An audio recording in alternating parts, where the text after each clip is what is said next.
ओम नमः शिवाय, जय महाकाल, जय माता रानी। आप सभी को पता है नवरात्रि के बहुत विशेष दिन चल रहे हैं और अब आ गई है शारदीय नवरात्रि की सबसे अंतिम तिथि महानवमी का दिन, जो मां सिद्धिदात्री को समर्पित होता है। बहुत ही शांत स्वभाव की ये माता होती है। अगर आपकी कोई मनोकामना, कोई विश पूरी नहीं हो रही है, धन की कोई संबंधित समस्या है, आपके घर में कुछ ना कुछ समस्या हमेशा लगी हुई रहती है ना, तो जाते जाते माता रानी आपकी सारी मुराद पूरी करेगी। बस आपको छोटा सा उपाय करना है, श्री यंत्र वाला उपाय चावल की ढेरी पर रख के करना है और आपकी सारी विश, सारी मनोकामनाएं पूरी जरूर होगी। माता रानी आपके घर के भंडार हमेशा खुशियों से और धन से भर देगी।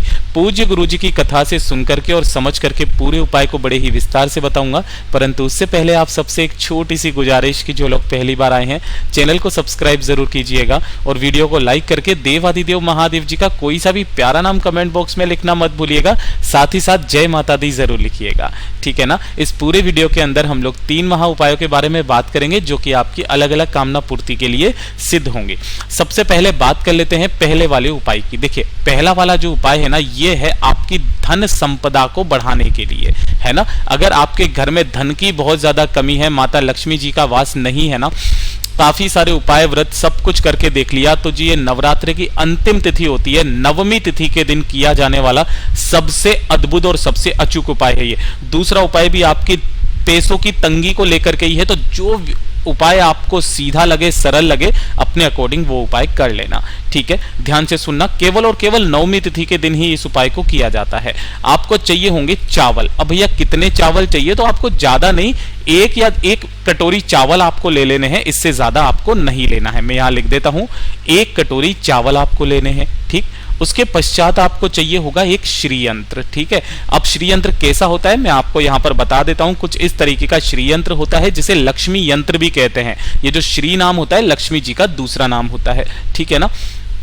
इस तरीके से आपको श्री यंत्र ले लेना है, छोटा सा, है ना, इतना सा आ जाएगा बिल्कुल। आपको ये श्री यंत्र ले लेना है और आपको तैयार करने होंगे इस तरीके से 9 दीपक। नवमी के दिन आप इस उपाय को कर रहे हैं, आपको 9 दीपक तैयार करने होंगे, लंबी बाती के, गाय माता के घी के।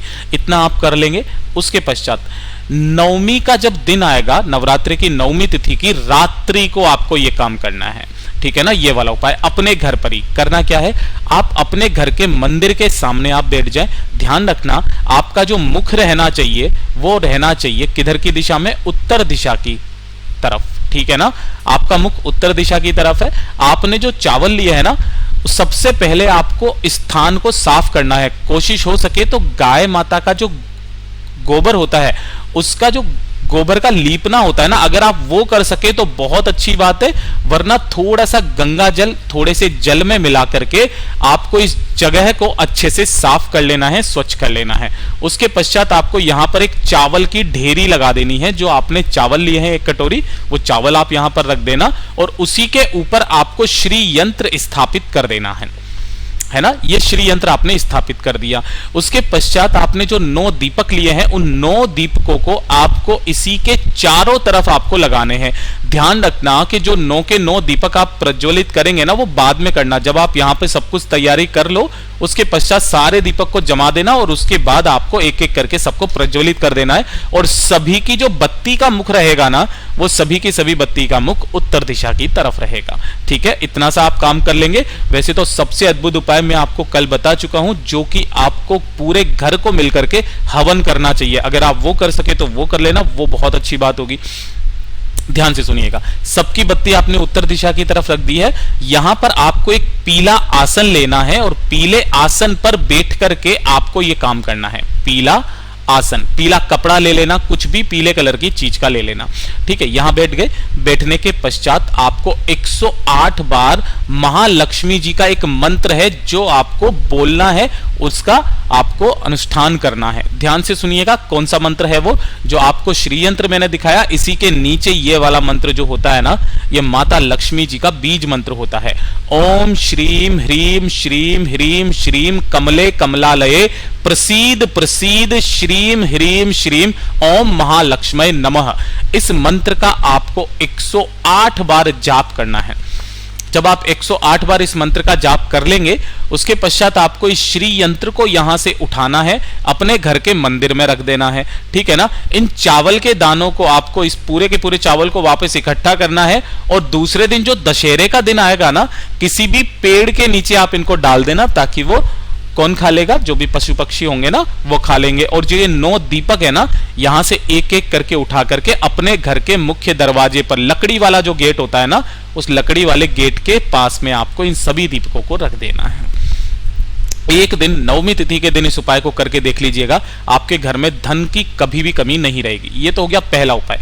अगर आपको ये सरल लगता है तो ये कर लेना, वरना दूसरा उपाय आपके पैसों की तंगी जीवन भर के लिए दूर कर देगा, पूरे पैसों की तंगी को खत्म कर देगा। ठीक है ना। अगर आपके कर्जा है, कर्जा भी उतर जाएगा, सारी समस्या पैसों को लेकर के है, वो सारी समस्या खत्म होगी। आपको क्या करना है, इस तरीके से आपको उपला ले लेना है, कंडा। ठीक है ना। अब ये किसका होना चाहिए, ध्यान रखना, गौ माता के गोबर का ही होना चाहिए, ये चीज ध्यान रखना। उसके पश्चात आपको चाहिए होगा एक पान का पत्ता, आपको चाहिए होगा एक जोड़ा लौंग का। जोड़ा जब भी बोलूं समझ जाना, 2 लौंग लेनी है। ठीक है ना, एक जोड़ा।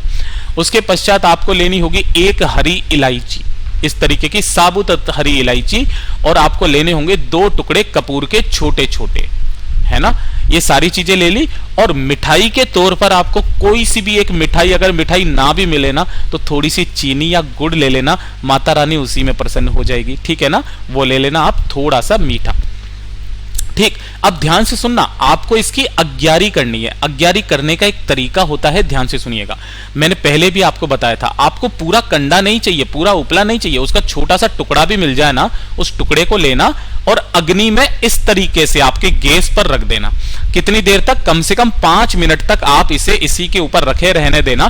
फिर इसे उठा करके देखना चिमटे की सहायता से, अगर इसमें से धुआं निकल रहा होता है ना, तो इसको वापस रख देना। कब तक आपको इसे अग्नि में रखना है, जब तक कि आप इसे उठा करके देखें और इसमें से धुआं नहीं निकलना चाहिए। ये पूरा का पूरा इसकी अग्यारी तैयार हो जानी चाहिए। ठीक है। जब ये पूरा का पूरा अच्छे से अग्यारी तैयार हो जाएगी, उसके पश्चात आपको क्या करना है, किसी भी एक मिट्टी के पात्र में या किसी भी पात्र में आपको ऐसे करके इस कंडे को रख लेना है। ठीक है ना। अब इसी के ऊपर आपको सबसे पहले जो पान का पत्ता लिया है, उस पान के पत्ते को रखना, और उस पान के पत्ते के ऊपर एक लौंग का जोड़ा, कपूर, और साथ ही साथ जो आपने मीठा लिया है उसे आप रख देना, और इलायची भी आपको इसी पर रख देना है। ठीक है ना। और महालक्ष्मी जी का जो अभी अभी मैंने बीज मंत्र बताया, उस बीज मंत्र को बोल करके आपको यहां पर कपूर के टुकड़े में अग्नि प्रज्वलित कर देनी है, और थोड़ा सा घी आपको किस में डालना है, ये जो कंडा है ना नीचे की तरफ जो आपने गर्म किया हुआ था, ठीक है ना, अग्नि में, उस पर घी डाल करके उस पर अग्नि प्रज्वलित कर देनी है। ये जो भोग होगा, है ना, ध्यान रखना, इसका जो धुआं आपके घर में चारों तरफ जाएगा ना, इस धुएं का इतना बड़ा प्रभाव होता है कि आपके घर में अगर धन लक्ष्मी किसी कारणवश नहीं आ रही होती है ना, वो सारी नकारात्मक ऊर्जा को दूर कर देता है, आपके घर में धन की आवक को बढ़ाता है। ये चीज ध्यान रखना। तो नवमी तिथि के दिन आप इस वाले उपाय को भी कर सकते हैं। बात कर लेते हैं आज के वीडियो का सबसे आखिरी और अंतिम उपाय, जो कि है तीसरा उपाय। किन लोगों को करना है वो चीज ध्यान से सुनना, ये सबसे अद्भुत उपाय है। अगर किसी व्यक्ति का समय ठीक नहीं चल रहा है ना, वो जिस कार्य में हाथ डाल रहा है सफलता नहीं मिल रही, या फिर उसे कोई ना कोई अजीबोगरीब तरीके की बीमारियां हमेशा लगी हुई रहती है, या फिर शरीर में किसी भी तरीके का कोई कष्ट है, नजर लग गई है ना, यानी कि वो एक अजीब सा व्यवहार करने लगा है, अगर आपको इनमें से संबंधित किसी भी तरीके की समस्या लगती है ना, तो उसके लिए आपको एक उपाय करना है, सिर्फ और सिर्फ नवमी तिथि के दिन किया जाता है। आपको एक पान का बीड़ा बनवा करके लेकर के आना है ना। अब पान का जो बीड़ा आप बनवाओगे ना, एक चीज ध्यान रखना, इसके अंदर चूना और सुपारी नहीं डलवाना, इसके अलावा सब कुछ डलवा लेना, है ना। आप कत्था लगवा लेना, मीठा लगवा लेना, इसके अंदर जो भी गुलाब कतरी वगैरह जो डालेगा वो सब डाल देना, लेकिन चूना नहीं डालना है, सुपारी नहीं डालनी है। ऐसा एक पान का बीड़ा ला करके और इसे अपने घर के मंदिर में नवमी तिथि के दिन रख देना। ठीक है, रख दिया, और इसी के साथ में थोड़ी सी गुलाब की पत्तियां और लेकर के आना, उसे भी मंदिर में आप रख देना। अब जब नवमी तिथि की रात्रि होगी, रात्रि को जब आप पूजा पाठ कर लोगे अपने घर के मंदिर में, तो जो भी व्यक्ति इस चीज से पीड़ित है, उस व्यक्ति को इस पान के बीड़े के साथ गुलाब की 7 पत्तियां लेनी है और उस व्यक्ति को वहीं पर माता रानी को देखते हुए खा लेनी है। उसके शरीर की सारी पीड़ा खत्म हो जाएगी, जो भी बीमारियां होगी वो खत्म होगी। अगर उस व्यक्ति का समय ठीक नहीं चल रहा है, जिस कार्य में हाथ डाल रहा है सफलता नहीं मिलती है ना, तो उसकी ये वाली भी समस्या दूर हो जाएगी।